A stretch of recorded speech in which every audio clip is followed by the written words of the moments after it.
Hello, ladies and gentlemen. Welcome to the Legends of Traveling TARDIS. Thank you for sticking with us. We just had some technical issues, but we're working it out here. And thank you for coming to Indie Event. We're a part of it with Meredith and all the rest of the team out here. Please check it out. We're going to be here all weekend. The Traveling TARDIS itself, the show started just a few moments ago, 5 o'clock. We'll be back at 10 a.m. Eastern Standard Time. Saturday, we're going to have a special game show. You want to check it out there. And Sunday, both at 10 a.m., we're going to be having a roundtable discussion as well. We have a special guest that we've had on before, and just a wonderful man. I'm glad he just came back. Yeah. But yes, let me introduce our special guest here. It's Richard Ashton. You know him better if you've seen the last Capaldi series. He played the Ice Warrior Friday. Welcome back there. And you're a little scruffier. I know. Oh. I know. I'd like to say that I'm growing it for a part or for a cast. It's just say that. They don't know. They don't know.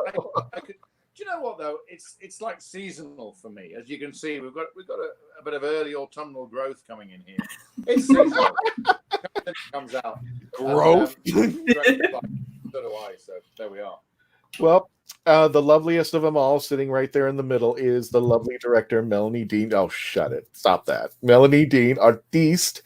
Melanie Dean, at Pieces of Melee on Instagram. Of course, the quarantine's still on again. The TARDIS is still, there. I'm never going to get it back, am I? I'm never going to get it back. It's when... Yeah. And just I don't want to put it in the post office. I don't want to put it in the mail and then you lose it. I'm trying to convince my wife to take a trip to Tampa. Okay, I'd like to meet you over there. Yeah, so that we can get that. You don't know how it's my child. I can't just live without it. And now it hasn't been around for about 3 months. No, it went 3 or 4 months now. It's been it went to England, came back here with me, and it's still here. It went straight into lockdown, so I never got to see it back. But here's the other thing is, and we have some bad news if you haven't been keeping up with things. Let me do this. Hang on a second. Oh, that's better. It's roomy now. And if you got chats, by all means, we got a few chats coming up over here. We'll display them in just a moment there. There we go. Let me get things going there. We're here with Richard Ashton, who was in the episode with the Ice Warriors. What was it? Queen of the Ice Warriors? What was it?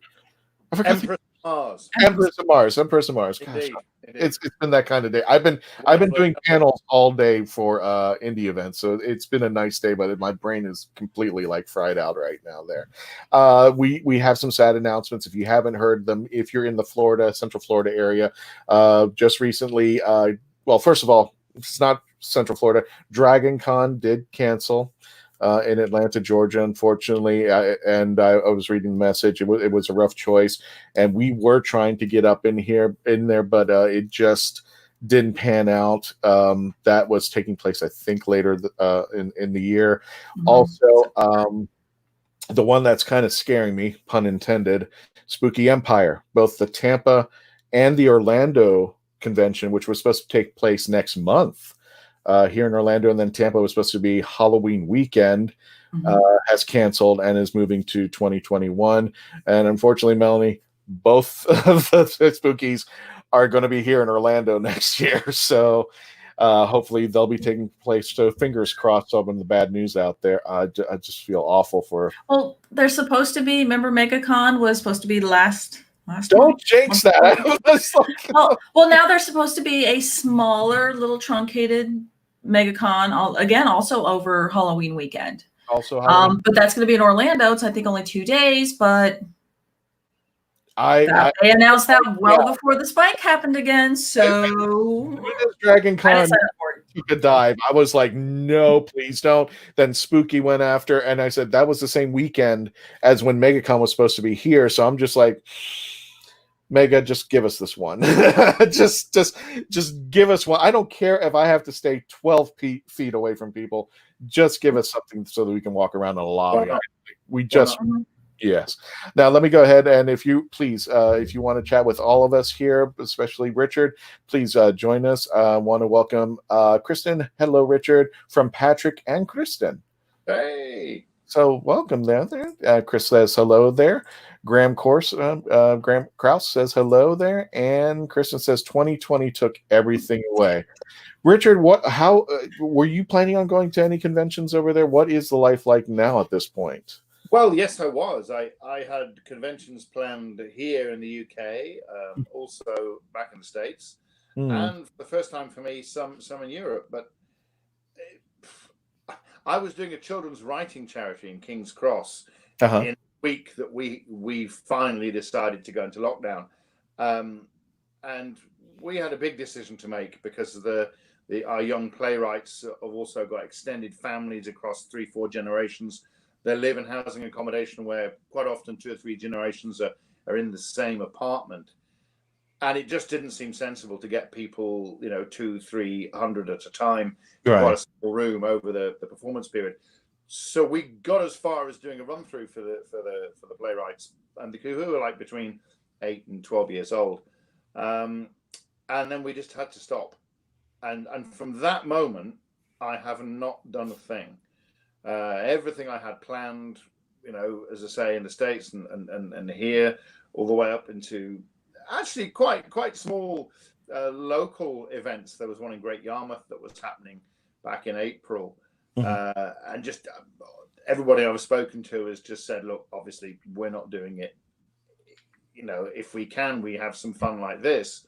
But even movies that I've kind of signed on, they're all talking to their insurers right now, and no one seems to have the answer.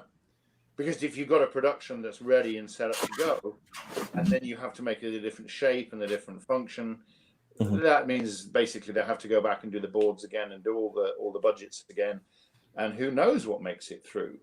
Well, I was going to say you're going to be in Dragonheart, right? I think Vengeance. No, we did that. No, you did do that. Okay.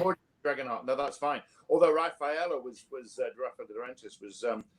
She has a movie slated about the, I don't know if you know it, but there's a very famous French painting called The Raft of the Medusa. And she was doing a movie about the making of that painting, which is a fabulous story. And I was going to be the King of France and all this kind of thing.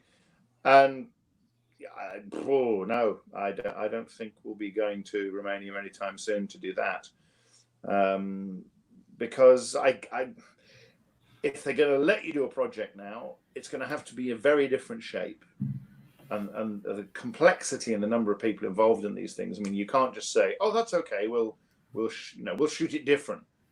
No, then it's a different beast. The whole thing has to be made again in a different way. So right now, I'm doing a lot of gardening. I'm failing to cut my beard. Planted a whole bunch of apple trees this month, which has been great.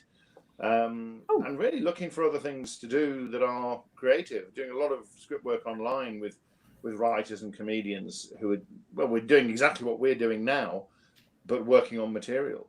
And do you know what? We've all got better at it. I don't know how it is with you, but a lot of our favorite radio shows here on BBC Radio have actually found a way to do it through this medium. And you know what? They're working really well. Yeah.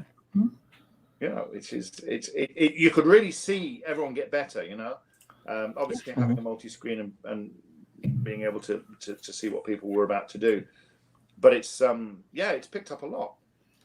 I think because I've noticed a lot of, at first people kind of thought, do a Zoom meeting style of, presenting something, but then they've realized like we're using StreamYard, that there's so many different browser-based, very affordable, production-laced kind of things that you can pull people in and out and have little, pieces as you're going along. And yeah, I think I just saw bits and pieces of Staged, which was very much, that was it. It's funny.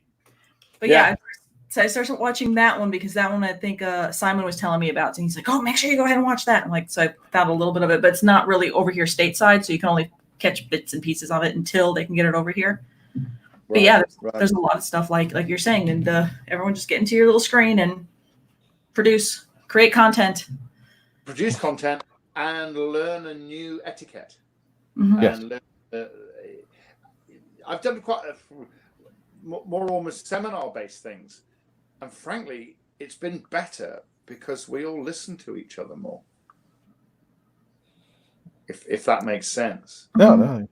People are more economic with what they say, or economical with what they say, and a lot less interrupting, which was a surprise.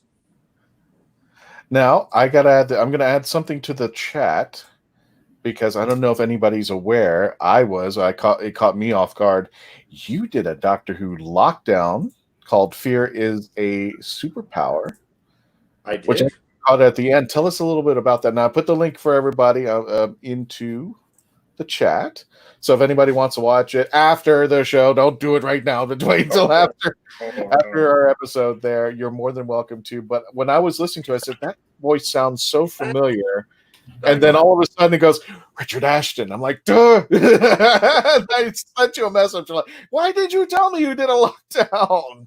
I didn't. We didn't talk about it. Do you know what? There was a whole load we didn't talk about because of time. Yeah. But that was a beautiful thing. Arranged largely through James Peaty and Toby Haydock. Mm-hmm. And they were looking just for a voice actor who knew the world, understood the story, but probably not necessarily involved with that story on the TV show. And said, would you want to do it? And I knew exactly what they were talking about. I even knew exactly the sequence they were talking about. Mm-hmm. So that was kind of thrilling to do a voiceover, because essentially it's a voiceover, but following an animation and following a script about something which, really I was very connected to. But we did it like this. Mm-hmm. We did it completely remotely. It was produced and edited fantastically, completely remotely, and it's a lovely exercise, because you do all the work you can do. You do, and obviously the great thing about this is you can give loads of different versions and loads of different readings, and then you give it up, mm-hmm. and then you let it go and you offer it up, and then the people who are really putting it together choose what they want. No. I guess, which is rather like shooting a TV show, but you're never there. It's one of my. Go on. No. Well, I was about to say it's one of my 3 favorite lockdowns. The other ones are, the one with the cat. God, I forgot. I'm just having one of those days. The cat nurse. The cat nurse. Absolutely. Oh, yeah. Yeah. So the last one of the last ones they did. Yeah, I'm sorry. It actually had an appearance with David Tennant, and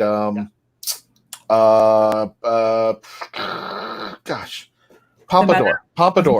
The Pompadour. That was weird.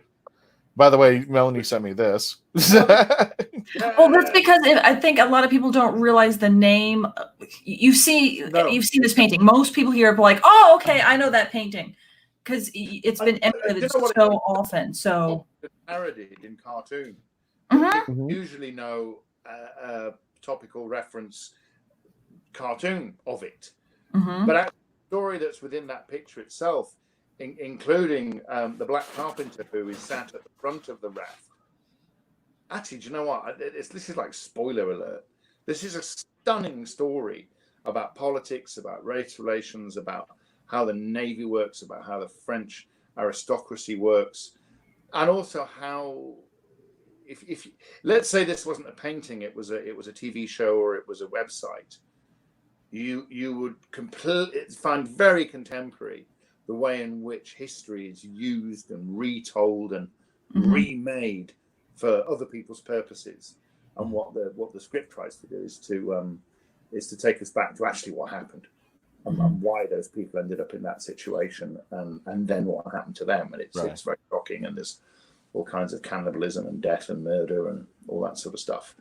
But it's a terrific script, because it's a movie I want to see. It's one of those scripts that you read, can't put down, and think, oh gosh, I hope they make that. I'd love to be involved in it, but I don't care if I'm not, because I still want to see the story. Right. And like you say, it's one of those images that's just, it's kind of there, mm-hmm. and no one's really explored it. No, because I remember vaguely. I'm trying to remember it now. I'm trying to recall it back, because it was one of those pieces that in taking art history classes that's always talked about. And I was luckily enough, during one semester, I had an art history teacher that would just brought he brought every piece to life, where he would just tell you he would give you all the weird, strange stories about the artisan creating it, or at least the background of the piece. So he made sure that each piece, again, came to life. His thankfully that was one of the pieces that he touched on. I've had art history teachers where you literally are like, I'm falling asleep, I can't even but yeah, so when you had said that, I'm like, wait, I know this piece, where's that piece? So I want to make sure people you're basically listening to another episode of the Artist Studio and just like I want to but I remember my teacher kind of going through like just trying to call out people, saying, hey, look at what this person's doing, really kind of focus on each little aspect of this painting and realize there's a lot of stuff going on. This one teeny tiny little raft, there's despair and hope, and just to hear that there's a script out there kind of exploring that, it's like, oh, come on, virus, go away so the stuff can get made. And the idea that that just because the king puts somebody in charge of an admiralty, that puts somebody in charge of a ship, does not make that the right person to captain a ship. And that's the problem. The wrong person was doing that and caused that disaster. And then the cover up to hide, basically the direct involvement of the king. Really pretty shocking. It's not a jolly tale, but I think it's quite exciting. So we'll see if that happens. Yeah. I mean, oh gosh, I was just talking to a very good friend from the convention world and from other things who was in Dragonheart 5, and he was set to be a regular character in one of our biggest TV soap operas, and they shot like the first half day before lockdown, and he got his letter from the BBC saying, because of the way we're going to have to shoot the show, your storyline is gone. Yeah, and that is almost mean of the world. Another very dear friend was about to go and originate the role of Harry Potter in the two plays, The Cursed Child, in Toronto. Yeah. Oh, that's right. Oh no, no. That really was a done deal. That was like, we were, everyone was trying to help everyone hook up with accommodation and all kinds of other great stuff, because they have other things in their family too for other shooting commitments. And then no. It's that strange for everyone, isn't it? Normally, when there's a problem, it's something that can be planned for or in some way ameliorated or, worked out over time. But when it's just this strange no, and we don't know when it might, I think that's what's been the hardest thing for a lot of, I mean, I don't know how it is in the States, but most of our biggest theatres are now saying, we can't carry on. I know one of them. Theatres that have been there for 100 years are saying, we can't do this. No one, I mean, you can't look into this void and know how to continue. Shocking, actually. Yeah. Now, is there any fundraiser? Is there any Kickstarter? I'm just trying to find the right word for this, but any way that people here in the States or anywhere that we could tell folks, hey, contribute this, just we want to keep these things? Because most organizations do have case by case their own. I mean, Theatre York, Theatre Royal, Norwich Theatre Royal are offering those sort of things, but you have to go, case by case and see what you want to support. I don't know. It's an interesting thing, isn't it? Because it's like the theatre is not just buildings. Yeah, it's actually people. And how do you keep a set of people together and working and creating if there's nothing that they can work on?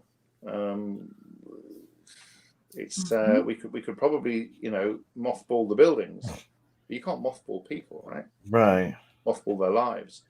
For those of us like me who very itinerant, very periodic, no, I've just got to keep me going, and I've got to keep me working things I work at.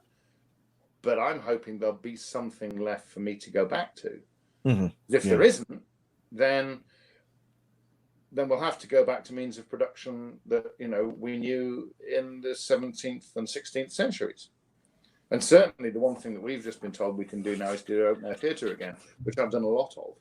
And we'll talk about maybe doing some open air shows, but doing open air shows in England with our weather is with going to your very park. predictable weather. We've never really quite got the drive-through sorted out. You know, we've never got the drive-in movie sorted out because you know what, you can't. No, but we do. It's amazing here in Florida. Pretty much an old defunct idea back in the 70s, pretty much died in the 80s and 90s, is making a comeback. Thank you, COVID-19, out of nowhere. Drive-ins are making a comeback, and it's just like you would never have thought that would be a reality. Let me just run through the chats real fast there. I don't want to keep them there long. Cool chats from Chris Mockridge, Carl Witzman. It's a good beard, King Lee. Sorry. I think Kristen was talking about an earlier conversation. Fifth Element just figured it out there, and of course Carl has to come in and correct me. Thanks, Carl. I appreciate it there. And if you want to continue the chats, please continue to post anything you want out there, folks. Thank you. Welcome to a special edition of the Legend of the Traveling TARDIS. We're here at Indie Event, sponsored by Geek Insider. The wonderful team here who bring us this technology live there. We can't do it without them. We appreciate Meredith, Lauren, and everybody who supports us out there. If you have any questions for Richard, please, or for any of us, welcome to the chats out here. We're going to, first of all, I want to show, just in case for people who may not be familiar with your work, there you are. Handsome little devil there, Friday. So I wonder if we'll ever see again. They better. I don't know. I think physically they still exist somewhere, but right now that world is a long way from where we are. So I don't know. You know what? We can do anything, right? Yeah. We can really do anything. Yeah. The great thing about Doctor Who is we actually can do anything. It's if it's out there, that would be lovely. Well, the lockdowns were a nice little feature for us to try to get through things for people who wanted to geek out, who didn't have anything pretty much this year, but want to stay safe. And there was just some incredible stories that were introduced into the lockdown, and some of them were fun, some of them were just really heart-wrenching. Yeah. But all of them were really, really good. I mean, I don't think there was a dud in the crowd out there. I guess one of the things I saw in an article was that Matt Smith and Claire, and I can't think of her last name, from wow, jeez, this has been that kind of day. The thing on Netflix. Wow, somebody just give me some help out here. What's that? From The Crown. Claire The Crown, yes, Claire Foy, yes. They were going to do a performance, but it was just them on the stage.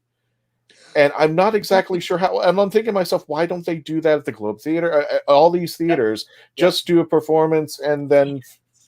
I know, but I know it's not the same. Example of one that's asking for donations because they can't because right now the season I think the season for Outdoor Globe is just closing up. And as we get closer to the end, they would be going into the Sam Wanamaker. Wait a minute. I always say it weird.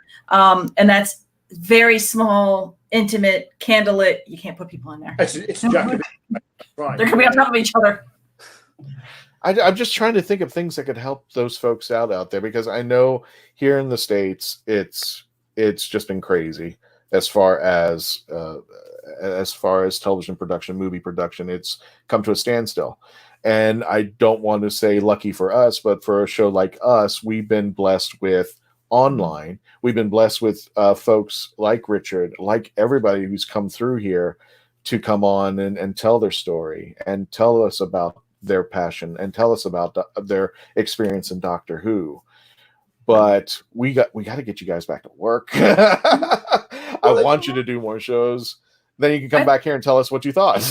I think you're going to start seeing more people using this format, because I mean, my local theater that I once in a while audition for and whatnot, they actually just did something where it was like they were doing, it was, now my brain's not working, I can't remember the name of the play, but it was 3 actresses on, and they were all doing historic roles, just doing different monologues, and they were doing that as a ticketed event.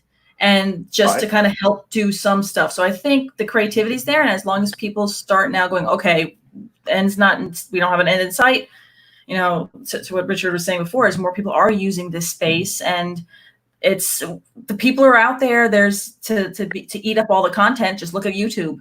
Now it's just time to be a content creator and learn in this new space. And hey, maybe it'll work out. And I think going back to something which we've had here for a long time, which I thought was quite innovative for a lot of people who can't get to the big theatres in London, say, you can see a West End or a National Theatre or an RSC production, you could, at your local cinema, which had the dual benefit, because it was like an event, you know, there'd only a certain number of screenings, you bought yourself a ticket, you went along, you sat down, you watched it, it was broadcast as live, although of course it wasn't. And for someone who wasn't going to make it to London, and with all the associated costs with travel and hotels and all that kind of stuff, which makes going to a big show an incredibly expensive thing, it was another experience. Well, now here we are, we've got a third kind of experience, if you like, a close encounter of a third kind, maybe, when you can see some of those broadcasts, but on your TV, well, you know, on your computer screen, and that has to be a way of people coming together. And then, as you say, creating secondary and tertiary content and talking about it. Does it replace the original thing? No. But it certainly feeds a lot of the same desires and needs and wants. And as you say, is an opportunity for more creativity. And if there is an opportunity then to make a donation to your favorite theatre or to your favorite arts organization, that's got to be a good thing. I think I've seen a lot of the National Theatre productions here. Because, like you said, I mean, it's not something I could just get on a flight and run over to London, go to the National Theatre. So look, the little movie theater that happens to be around the corner from me on this particular Tuesday night, they're going to be, doing Macbeth, or they're going to be doing Frankenstein, and it was an opportunity to stop and be able to do that. Maybe they can keep thinking along those lines. Maybe those theaters can start looking into productions that they have filmed and are just kind of in the can, and hey, go ahead and stream them directly to somebody's house, do them in a pay-per-view kind of thing, get your money in there. So at least in my mindset, that the doors aren't going to permanently close at those theaters. Yeah. Well, there is another really important thing though about live entertainment, which is that we are creatures of peculiar habit. And when you close a venue and people stop physically going to it, that habit's broken and other habits will replace it. And I'm always very nervous when a theatre closes for any reason. Even like, we closed down the Victoria Palace with Billy Elliot, so it could be completely refurbished for Hamilton. But that theatre was dark for a long time. And it's West End, but it's not West End. It's down in Victoria. People don't necessarily go to that part of town for entertainment. All of a sudden, it's a trek to get there. And it took a show as big as Hamilton to reopen that theatre, because actually people forgot it was there. Oh, wow. Because we do. It's what we're like. It's like if they close your favourite pub, to do whatever they do, then you go and find another one. Hopefully there is another one. I mean, that's a whole other issue here right now. We're losing. You've seen Hamilton, right? You've already seen the show? Did you see it on Disney Plus, or did you see it in its live perspective? See, I saw it on Disney Plus there finally, and first of all, I just got to say this. I'm sorry, but 1776 will always be my favorite historical. Sorry, I just love that. I met William Daniels and that entire entourage. That's my favorite show. Yeah. But I could see, I think Hamilton is one of those things, one of those experiences you have to see it on stage. You have to. That TV, that moment out there was, I appreciate it because of the situation that we're in. But you can tell that Hamilton is something that it's like Cirque du Soleil. There's so much going on out there that you just can't, you can't just go, and there's so much. You could tell that there was all this movement going on the stage, and it's not made fair that the camera only has one perspective. Yeah. You have to be immersed in Hamilton, or it does not work out there. No, that's exactly. And Emma Hughes just corrected me. Thank you for Emma Hughes from The Crown out there. Kristen says, was it heavy to wear? I'm assuming the Ice Warrior outfit. Oh. The heaviest and hottest thing I've ever had to wear, including the Mondoshawan from Fifth Element. And that's something, because that was the size of 2 phone boxes. But yeah, actually, Kristen made mention of that, the Fifth Element there. There you go. Yeah. So was it heavy to wear? Holy smokes, Matthew Harris. Holy smokes, now that's some cosplay. Okay. yeah. Recently, it's come to light quite a few stills, which is, I think it's on one of the 2 or 3 DVD versions of the movie, and you can see us walking bits of the Mondoshawans around. Yeah. I'm 6'7", and I don't know, in those days I was like 280 pounds or something. And then you see the suit around us, and you realize just how big it is. Yeah, heavy. But good old Friday, it's like a black hole of a costume. The heaviest, hottest thing I've ever been involved with. But it has to be like that to look like that. And to that piece you had to have you were made up for, because you were able to move first, and then you had the big headpiece on top, on like the helmet kind of. It's basically a bucket. I mean, I say it's bucket on head acting. And when they took the bucket off my head, actual vertical steam was coming out from the carapace of the costume. But thankfully on that suit, we didn't have anything inside it that could be harmed, whereas the Mondoshawan on Fifth Element was full of electronics and video cameras and all kinds of things, which were constantly just freaking out because of the humidity and the heat. But yeah, it's one of those things that you do, and you train for it, and you work very hard at it, and everyone says we'll try and look after you as much as we can, but you also know, hey, this studio is costing them whatever it is, £10,000 a minute, or I've got no idea. We need to do this now. We don't have time to get you in and out of the suit. Go and park your bum on that bicycle seat. We'll take your head off, and we'll tell you when we're ready for you. And that's what everyone did, I mean, because at one point there were 3 of us in the suits. Jamie Hill, who's been in just about everything, used to that kind of carry on. And you just stand there and wait. What do you do for the pain management part to it? Because I imagine after a while, that is its own type of pain, is getting hot, not being a level of discomfort's got to be. What do you do to mentally prepare for that? And while you're in that moment, do you have a mantra you go through of just kind of quelling that down? 2 leaves. Some powdered out. You can't take anything that can really operate at that level. It's like, even you keep hydrated so that you don't die, but it's not going to cool you down. And anyone who's worked in an extreme environment like that, and funnily enough, it's made me think of people who are working right now wearing masks, in hospitals and in care homes and in other very, very close environments. I think they would probably say the same thing. You have to find a way to mentally absent yourself. Mm-hmm. So whilst you're concentrating very, very hard on what you're doing, you're being not there. Mm-hmm. And it's something I've noticed because I know on stage I've done quite a lot of suit work back, when I was a lot younger. And you just have to find a way of physically not putting yourself present, because you've got too much to do, and because if you did, every good sense in your body would say, get out of this right now. I mean, I'm not claustrophobic particularly. I'm used to riding motorcycles, and I used to do a bit of sub-aqua and that kind of thing. And it's that very similar sort of, right, I'm in this for a reason. Mm-hmm. How do you not panic? I mean, probably people that are used to this kind of therapy could explain the mechanism better.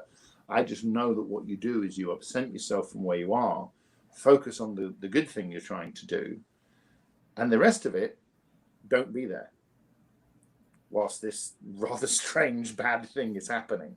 Mm-hmm. just don't be there. But that also means you have to watch your communication with other people, because just because you're in this weirded out, strange place, other people are also in there, particularly challenging environments. And particularly a movie studio or TV studio is a very challenging place for most people. No one is having an easy time on that set. I mean, that's the first thing I say to anyone who's starting off. Just remember, this could be the worst or most uncomfortable thing you've ever done, but it might be a lot easier than what that person over there is doing, because they may have been awake for 18 hours and they may be doing something physically very difficult. So that's the only other thing which I think is must be in the mix, is just watch how you are with other people, and watch how you communicate. I was very, very lucky, because most of the time I could go back to my hotel at the end of a 15, 16-hour day and just go and sit in the pool. And I wouldn't talk to anybody. I wouldn't go and do anything. I didn't eat. I'd go and sit in the pool for an hour or so, physically get rid of it, but also temperamentally let all that gas off. And then I'd wander into the bar and say hi to everybody. And so it's like you hitting a reset button. Yeah, exactly. Get in touch with your chi. Well, relax. And I'd love to say that, I had all my chakras in line or something, but no, it was mainly just my back hurt, my elbows hurt, and I had this funny place on the side of my neck that kept bleeding. But you just find a way not to worry about it. And I've been in these sort of suits in long running shows, right? And that very, very much is a question of, right, another day at work. Okay, in we go. Let's do this. Let's focus. Let's concentrate. And it's like that thing your parents used to say to you: "Don't worry about it." What? Oh, just don't worry about it. Mom, have you tried one of these? Have you put this on lately? They've never done. They tell you not to worry about it. And do you know what? That's quite a useful thing to be able to do. Is don't worry about it. As long as you don't genuinely think you're going to die, Yeah. If you're not willfully ignoring every sign of heat stroke that's about to, take your body over, but I can see where you're trying to just quell the body's fight or flight response. You're like, no, we're fine, we're good. No, we'll live. You know what? A number of jobs I've done over the years, there have been people who've had to go home because it did get too much for them. And thankfully, there's somebody there watching, monitoring. I mean, this is something. Yes. We used to joke about the guys from Millennium. No, they're only there looking after the suit. No, they're not. They're there looking after us. Yes, they don't want you to smash the suit, but primarily they're looking at it. And so thankfully, there's somebody there who says, no. For you, this is done now. You have to go home. Don't worry about it. We'll work it out. And we had a lot of fun. It's one of those things that, I don't know if you're supposed to say it or not, but I ended up wearing 2 different heads as Friday. So I'm not only Friday, I'm also loads and loads of other Ice Warriors, because the other chap that was doing it had to stop because for physical reasons of his own, which is, thank goodness there was somebody there who went, brilliant, you're doing a great job, but you have to stop now. Because you could hurt yourself. Yeah. In fact, we kind of got a bit mad. We decided to see what it would be like if you blew the Ice Warriors up, and you had them fall left and right and forwards and back. So we put a bunch of mattresses down and went through. God. Yeah, I know. And really, we were trying not to smash the suits. That's when it became about the suit and not about the actor. What are you doing? Which I understood, because there's a huge financial investment in those things, and also I'm reasonably good at falling over. But I noticed that we didn't use any of that footage in the episode. I imagine because it looked rather ludicrous that this massive, heavy, unstoppable thing suddenly fell left out of shot.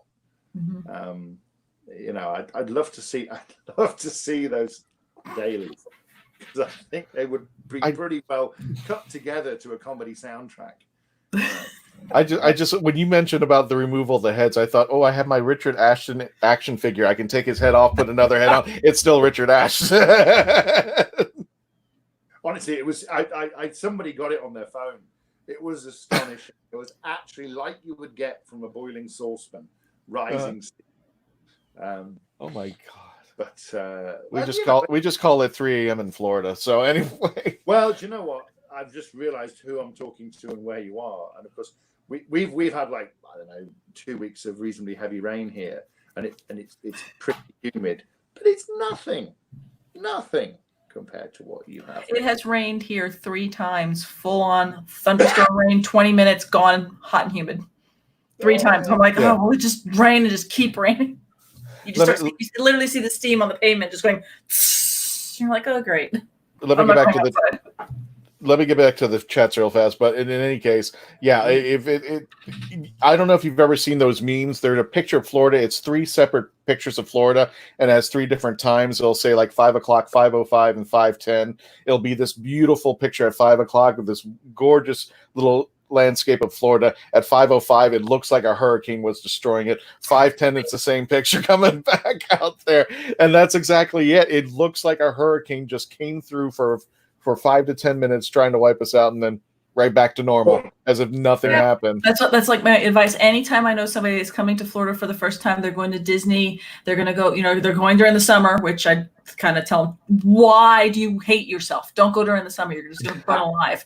But if they do, I kind of let them know, get a poncho. Our summer, you're going to get a storm maybe around noon, maybe around 2, maybe around 4. It will last 20 minutes. The rain will come sideways. You think that, it's the end times, but in 20 minutes it'll be over. Wait for all the other tourists to go back to the hotels for the rest of the day, hold up somewhere, and then just go out and enjoy the rest of your park, because that's Florida weather. It's weird. Richard, as a former Disney cast member, I thought it was a joke, but there are people coming to the park goes, what time does the rain stop? And I'm just like, do I look like a meteorologist? But yeah, it would literally, there would be another cast member that walked by and goes, what time does the rain stop? It'll be about 20 minutes. I'm like, and they were right. They were right. That's wonderful. They would write. Exactly. Chats. Matthew Harris, if this keeps up, everything is going to have to be like Trailer Park Boys and go animated, record from home. Well, I haven't seen that series yet, but there you go. Carl Witzman, a lot of this has shown people how important entertainment is in their lives now that they've lost some of it. And it is, you don't have your new series coming out there. You don't have your new show. You don't have the new theater. Nobody's going to the theater. Entertainment is a critical part.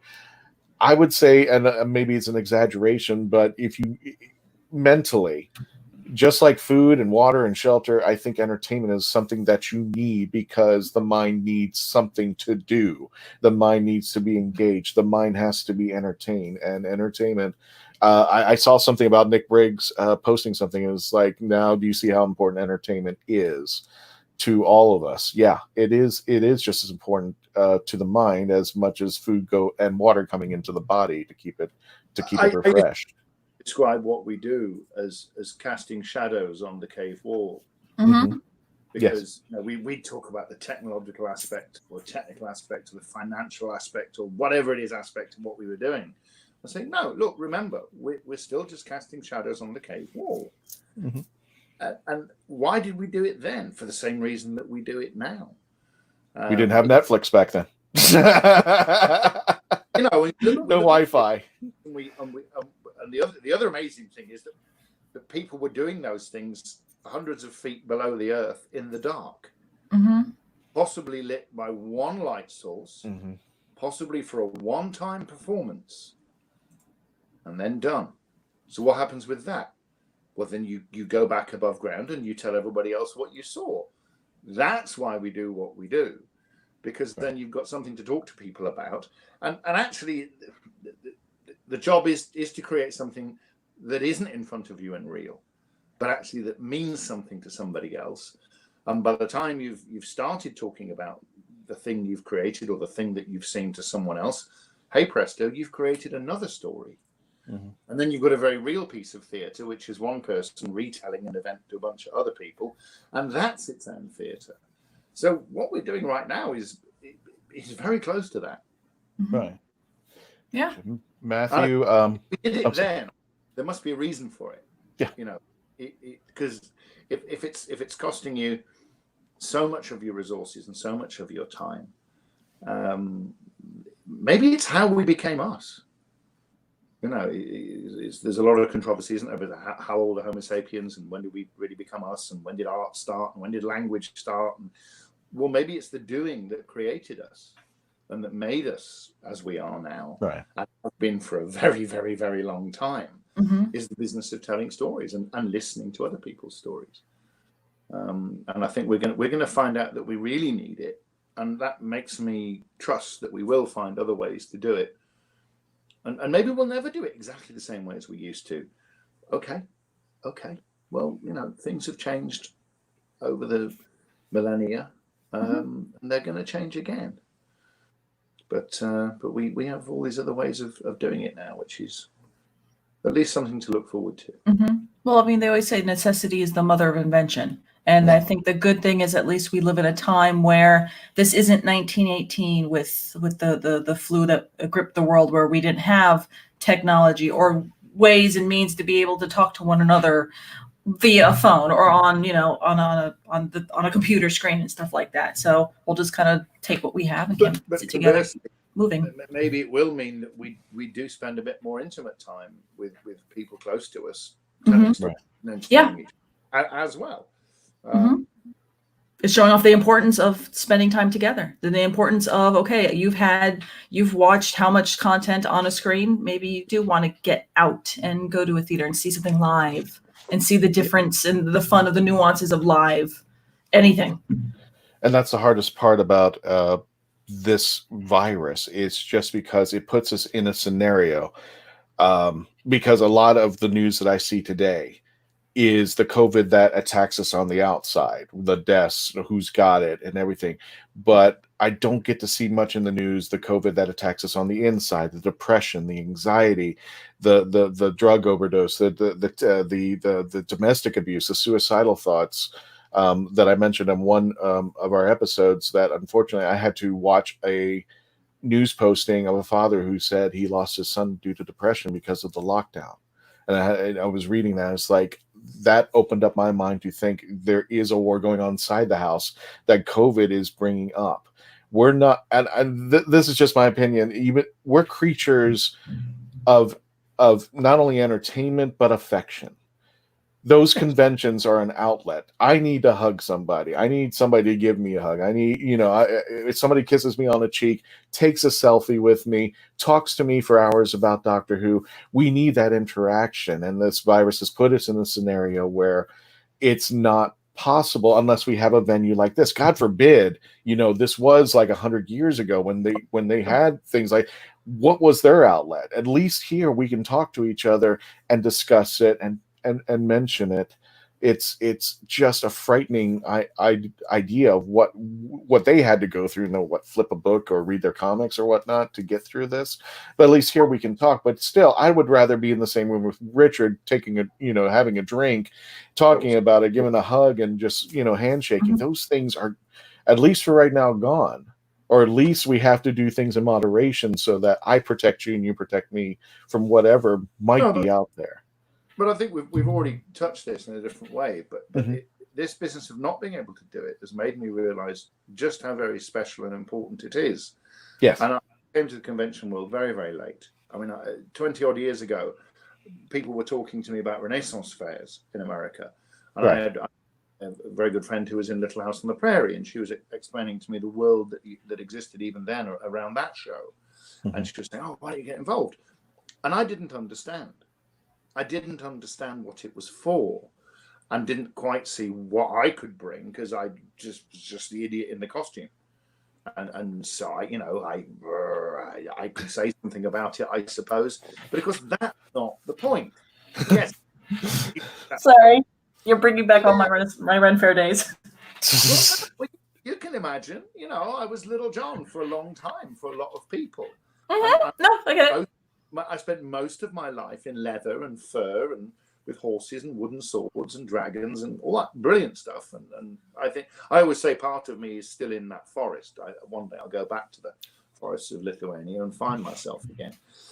But I didn't know then that which is what Doctor Who has taught me on one or two of the other shows, is the point is that we all go to the same place and we start off talking about the same thing. But then we just start talking about ourselves, and we talk about our lives, and we talk about the things that we imagine, the things that they are, things that aren't, things that could be, things that never will be. And all of a sudden we've shared stuff you just wouldn't get to share with other people if you didn't have this wonderful excuse of a traveling blue box.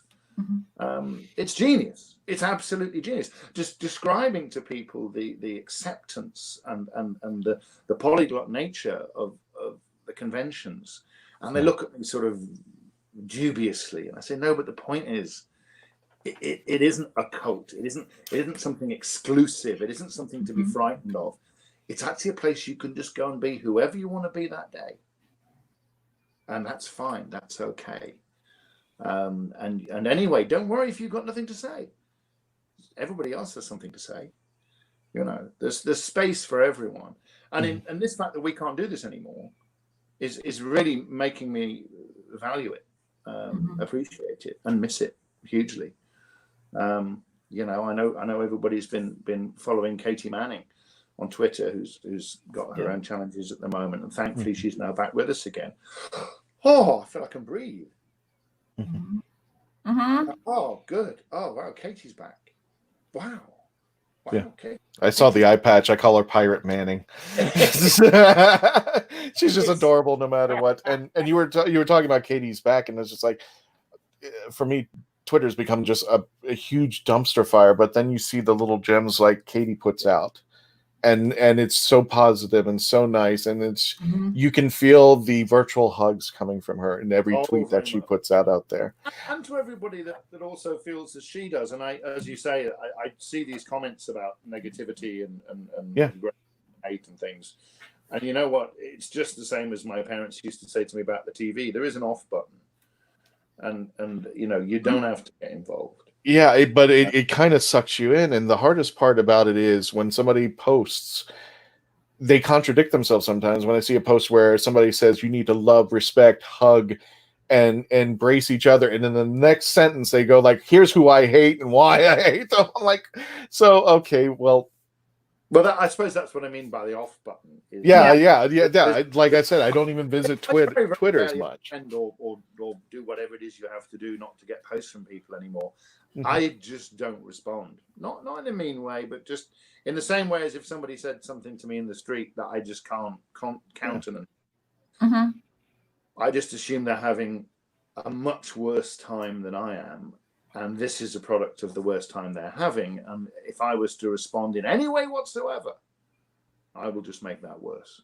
Right. And it's a shame, no matter what you say, positive or negative. And even positive tweets are going, oh, okay, well, you know, I'm just like, no, I don't want to be a part of this. That's why I put the off switch on there. Speaking of tweets, let me go ahead and just jump into the chats because we've been holding on to them. Matthew Harris, 6'7". Gee, thanks, Richard. I felt short. I swear I used to be 5'11", but I'm like 5'9" now with shoes on at least there. And he continues, just saw that Richard was in The Fifth Element. We just watched that like Tuesday. There you go. Still a great movie. Oh, it is. It's a beautiful, gorgeous movie. Could you see your feet must have been hard? Walking must have been hard. In costume there. In costume. Actually, there's a really brilliant little clip of Nick Dudman talking about how they made the Mondoshawan, and I think it's on the 2 DVD set. And as he points out, not only could we not see our feet, our legs were pinioned at the knee with a pivoted metal bar. And the only view we had of the outside world was an LCD screen in front of our eyes. And in the video, Nick claims that the camera was in the center of the carapace. Now, my memory is the camera was offset. So what you saw in front of your eyes was actually like 4 inches or 5 inches to the right. Or maybe that was just my suit. I don't know. Or maybe I was twisted up or walking wrong or something. In fact, we could find out, because although they destroyed all of the Mondoshawans, Gaumont Pictures insisted on that. Nick insisted on keeping one, and the one he kept was mine. So that is the only Mondoshawan that still exists. And I have, this is not apocryphal. I've seen this beast because he took me up to the top floor of his workshop in Kendal, and we were going to have some food and stuff. And he sat me down in the dark and turned the lights on. And then there was my Mondo. And he said, here you go. Here's an old friend. The rest of that room was full of R2-D2s, C-3POs, and stuff you couldn't imagine. All of which is, his treasure trove. Yes. But yeah, it's a thing of its own. There are many stories of people not quite navigating the set correctly. There were Monique was being very circumspect, but somebody did actually drop one off the bridge, and somebody else did fall over because we were all big guys, all like 6, 7, 8, 9. Some of the guys were really huge. I mean, they were real bodybuilders, but the suit still outweighed you by a factor of 2 to 1. So if it started to move, you weren't stopping it. You just weren't, and also you don't want anybody to stand underneath you and try and hold it up, because that would have been disaster. I think at least with Friday, if 2 or 3 guys rushed in, they could pretty much prop me up and stop me from falling over, which was a blessed relief. But no, it was not being able to see is a very strange thing. When you're used to being able to see, and no other sensory input, no other way of knowing where you are, or even whether you're upright. That's kind of a funny one, because you someone would say over the intercom, Richard, you're leaning to the left. No, I'm not. Yes, you are. I must be there. So do we want me to do? I don't know what left and right is in this suit right now. I just. I mean, I always tell this little story about when we did Empress of Mars. There's a lovely piece when Friday's serving tea around the table, and I managed to sort of clip the back of the head of Ferdy Kingsley, and he looks up and kind of makes a right old face, and it's a lovely little bit of interaction, and suggests that maybe this guy isn't as benevolent as we thought he was this Friday. Complete and utter accident, because I just couldn't see where I was going. Managed to hit him, and he, being the consummate professional and great extempore actor that he is, just put it right in there. And afterwards I thought, yeah, that's definitely going to make the edit. That's a piece of genius. Thankfully, I never hit anybody else, but I did knock myself over in the caves in Bristol, running full tilt at Peter. I did manage to headbutt the ceiling. How did you get to running? Did you what? Did you have this faith in? Do you know what? It was use the force. We had double lenses in front of the eyes. We had these sort of stalagmite kind of things that were illuminated. And they were like looking at a little glowing match in the pitch black. That's what I could see. Mm-hmm. And I knew I had a course to steer that had headroom for me to get to Peter. And I didn't make it on one occasion. I just hit the roof. Thankfully, didn't damage the suit too much. But we got away with it. And interestingly, once we got a good take, okay, cut, wrap, get out of here. No, we're not going to tempt fate. Let's not into the swimming pool with you. Back to your hotel, get your pool. Yeah. We got a few minutes left. Let me just wrap up the chat so that they're calmness. What's up, Melanie and Christian? Hey, hello. We're with Richard. I'm going to grab that as the last question there, but Yulis Pagan says, anxiety is huge for many, especially those of us who live on interactions. As a teacher, it's tough to not speak and interact. I almost feel stupid when I have a chance to actually talk physically with someone because I become a tsunami of words. Oh, virtual hugs. Virtual hugs there. No, that's such a good observation. My working life and all the rest of it is sitting with people and talking. And I what's it going to be like when we do get back into those situations? We're all going to have immense patience with each other. Yeah. Mm-hmm. And also patience with ourselves. We all need to be let off the hook several thousand times. Mm-hmm. It's like everybody is going to be having their first day at school again. Right. You know what I mean? Yeah. And nobody will know can I touch you? Can I reach out to you? You know? Absolutely. Anytime you get a virtual hug, you always get a virtual hug from me there. And real hugs once we finally meet up. Graham says you brought a wonderful, relatable character to life there. Yeah, that's right. Absolutely. Very fun. Got a minute left, so Cindy Cup gets the final. Radio shows, do you think that will be the thing again? But Big Finish is going completely nuts right now. Absolutely. Yeah. Come on, Nick. Yes, there we go. We're here, Richard. Bring him on there. Every time we meet, but everybody wants to do Big Finish. That's what everybody wants to do Big Finish, and there are other people doing other shows derived from Doctor Who too. No, it's the radio will never go away. The radio, it will probably make a comeback in this world. But speaking of comebacks, folks, we want to thank you. Yeah, today it is the end of the show, but we want to give you we want to gloat a little bit. First of all, we want to thank everybody on here for your support. 35,000 subscribers to our Facebook page. Why? How? 35,000 subscribers. We reached that. Not only that, but they're still climbing. I'm looking at the Facebook right now, 35,171, and still moving up. Yeah, exactly. I'm just like, yeah. So when I say we're going to hit 35,000, guess what? We're 100,000. It's just a number, folks. Just keep liking us on the Facebook page. Just went. Exactly there, Carl. Thank you. Thank you for the comment. But also, we want to make it, Richard. I never thought anything I would do on this show would make it into social media, especially Geekdom social media. I'm going to put this post right here just in case anybody wants to check it out. We're in Screen Rant. We made it into to the Screen Rant, and if there was an episode that we did a while back. I don't know why. I guess they're just catching up or they're just hearing it for the first time. We did an episode of with Andrew Cartmel. And this had just the Timeless Children had just came out. And then some of the Geekdom social media had mentioned the Cartmel Master Plan.